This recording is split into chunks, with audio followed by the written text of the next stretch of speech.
And today it's Marketplace Monday, ladies and gentlemen. Every single Monday, breaking down the content schedule, marketplace, stub-making methods, everything you guys need to know. Diamond members, early access on the vid. What's up, boys? Again, please consider joining the Discord. We got 4,000 people in there. We got almost 1,000 members. We're pushing for 1K. We'll make all you boys stubs all year long. Marketplace Monday. First thing we do, content schedule. Let's take a look. Double PXP weekend. It ends Tuesday morning, Monday at noon, sometime around that. Make sure you get your PXP. The best thing to be doing, man, is, single player, play versus CPU, getting the PXP you need with the Team Affinity Silvers and the Team Affinity Golds, even the Team Affinity Diamonds. PXP is so easy to be getting with double PXP. Make sure you're utilizing that properly. Finishing up all of the programs as well, not just Team Affinity. If you haven't finished all of these four, you're going to want to do that because eventually we'll be having some collections. You'll want those cards. New program on April 1st, which that is Tuesday. Interesting stuff. We got a live content stream on Friday, okay. Probably going to be related to the April Spotlight program, which is basically like a player of the week, player of the month type deal. And we also have the Last Ride program. So a lot of content coming this week. They've been pretty good with releasing a lot of content. Really though, I just want some better cards. Max Scherzer, you're not going to get it done for me, my guy. All right, so that is the content schedule. Some more things to note. The market, what everybody wants to see. There's a lot of important things we got to cover. First things first, we got to cover some recent news. A lot of people are asking in the comments, how do I know that back orders are removed from the game? Well, the reason that I know that is because we actually had our first roster update of the year. And we had a guy right here, Chris Bubick, one of the mods in the Discord, StubSoft, had told members potentially invest in Chris Bubick because he's going from a reliever to a starter. He was a 76 overall and he went up to a 78 overall. But one thing did not change, interestingly. As a starting pitcher, they kept his stamina at 32. So this guy has 32 stamina and he's expected to go out there and pitch 5 innings in real life. Interesting stuff. But more interestingly, if you pull this guy up on the market, on the app, you can't have, there's no orders in below 125 stubs. They've all been canceled. And to make things even worse, they didn't even pay people back the stubs that they had in there on the back orders. So back orders would basically be, all right, this guy used to be a 76. You would go in there, you would pay 100 and, what's the quick sell, 75? You would put orders in at 75 stubs. Now his quick sell is, do the math, carry the 2. Now his quick sell is 125. You'd be buying a guy with a 125 quick sell for below that. Now, this is the first time where we've seen them ever cancel those orders. Is that good? I mean, it definitely destroys that stub-making method. Should that stub-making method have existed? Probably not. However, it's definitely a scam that they didn't give back their stubs on the canceled orders. But you can see here, that is the proof that do not be doing back orders this season. That was an important thing I wanted to mention in Marketplace Monday today.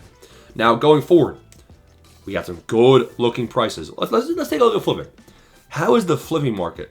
I've seen some people say they're able to make some flips and able to make some stubs using flipping. Now, on these high diamond cards, I'm not seeing it. But I think that if you go down in overall, the flipping margins actually will get better. David Wright, it might just have to be a patient process, guys. You can see right here, if you were to flip David Wright, you'll make about 400 stubs. You'll make about 200 stubs. So some of these cards actually do have some decent margins.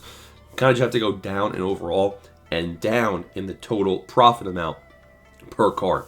But we're starting to see some decent margins on some of these lower overall guys. When you go to golds, even live series cards, you're not going to get the greatest ROI per flip, but you definitely could sit here and put in some work for an hour and make some stubs flipping. I have a video already out on how to flip. But really what everyone wants to know is roster update investment and prices on live series cards.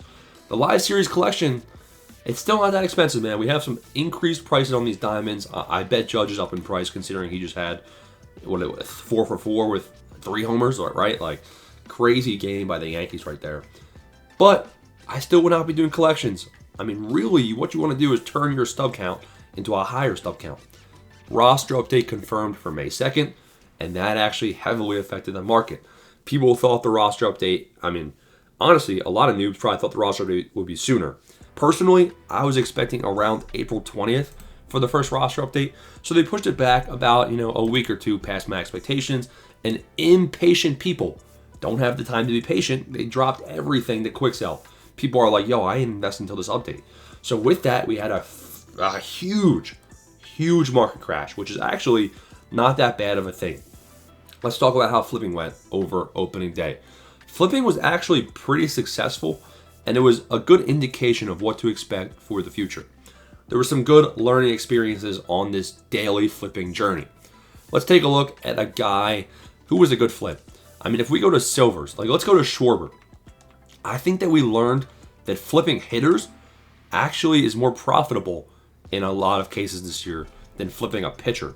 Kyle Schwarber, he had a home run on opening day. I had him on our members buy list as an A tier investment. He was the only card where I said it was an A tier buy. I said buy him up at 200 stubs, and a lot of members were able to sell him for 400 plus.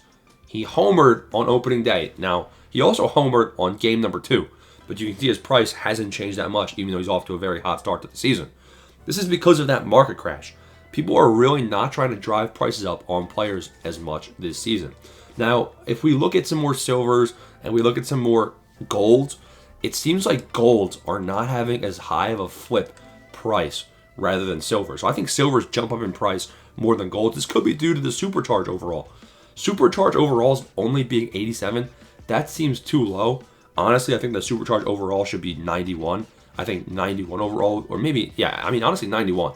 We're not going to have many supercharges outside of opening day.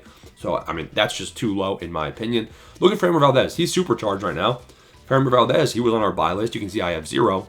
I sold 150 of him for around 550 after tax. So, what I did with Framber is when Framber was pitching in game, as the supercharged anticipation before he's actually supercharged, while he's in the moment, that's when you're going to want to go ahead and sell these guys. That's when their price is highest. Because, there's two options. They either cook themselves, that's the option number 1, and their price tanks, or they finish out whatever they're doing, and people just drop their price anyway. So it doesn't look like we're going to see guys actually stay that high up in price. So with Framber Valdez, man, you might even want to consider, I would sell all of my, if I could sell them for 510 and just take, a 60 stub profit, because you should be buying at true quick sell. I would just go ahead and do that, man, because you're going to be able to buy them right back at quick sell anytime soon. Again, May 2nd is over a month away. So really, you want to be flipping your way until May 2nd. The best way to build your portfolio until then, this is the strategy, guys.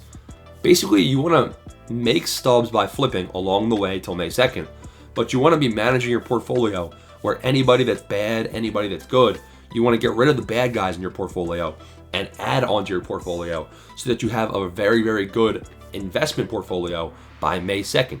Basically, make stubs along the way by flipping these guys, but when it's roster update time, you want to have a bunch of guys that are due for boost, and that's where you're going to make a ton of your stubs on that first roster update.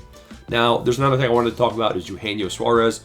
It seems like guys that aren't as popular, guys that aren't as heavily invested, we saw Suarez. Suarez had a big game, and his price jumped up high, and it stayed there. I think we had a member, one of the members invested in Suarez, obviously at quick sell, big W. He had 150 of them, I believe, sold them all off for around 900. So prices definitely came back down on Suarez, but since he's a less commonly invested in hitter, seems like his price actually retained. People are actually trying to want to get in on him more. Now, we're going to have a complete separate video on this thing I'm about to mention to you guys right now. As we go down and overall, we're seeing higher increases in prices all the way down to bronzes. Bronze starting pitcher flipping. Again, I knew this was going to be one of the best things. It's just very tedious. This is a very good stub-making method. These guys are holding their price well. Lazardo came out and dealed. His price, very high. You can see it's dropping, but he's still over 100 stubs, and he was 150 plus stubs. At the time of his start, he had 11 strikeouts. We have Brian Bello. Not even sure if he did anything good, but his price is very high. And then Jeffrey Springs. Jeffrey Springs, his price, it was the same price as Lazardo's, man. It was 150 plus. You could have sold them all off for 190 stubs. The hard part about bronze investing and bronze flipping, you got to do it in high quantity. You got to get a lot of these cards, and that's hard to sell off a lot of those cards. You're going to have to spam sell now. I'll have a whole video out breaking down some bronze starting pitcher flip tips. But this is really Marketplace Monday, man. You know, you can come in here, you can flip some of these bronze starting pitchers. If they have a good start, their price is going to double. So, I mean, that is pretty wild. But really, just look at the marketplace. The prices are down. Almost everyone is good to invest in. Like Bellinger, what I wanted to say too, Bellinger had a homer yesterday. Bellinger was hitting .571 to start the season. He's off to a great start. I wouldn't pay at this price. $1,700, it's a discount right now, but we're a month away from any actual update. So literally the price target's like, if it's an 84 overall, I wouldn't pay above $1,600 for anyone. If it's an 83, I wouldn't pay above $1,220. 82, I wouldn't pay above $910. 81, wouldn't pay above $615. 81 or 80, $415. So you can see very conservative price targets. Be patient. A month is a long time. Crochet's coming down to a more reasonable price. That's probably gonna be a solid pitcher flip. But also Bellinger, after his home run, went up to 2,200 stubs yesterday. Even if Bellinger was 2,000 stubs, 2,100 stubs, I would still be selling because I know that he's gonna eventually come back down to below that, and I'll be able to buy him back while still making that flip and making some stubs along the way. A lot of guys at quick sell, a lot of buy lists you're gonna be seeing in the membership. Smash the like and subscribe button. If you want to see more Marketplace Mondays, let me know. Peace.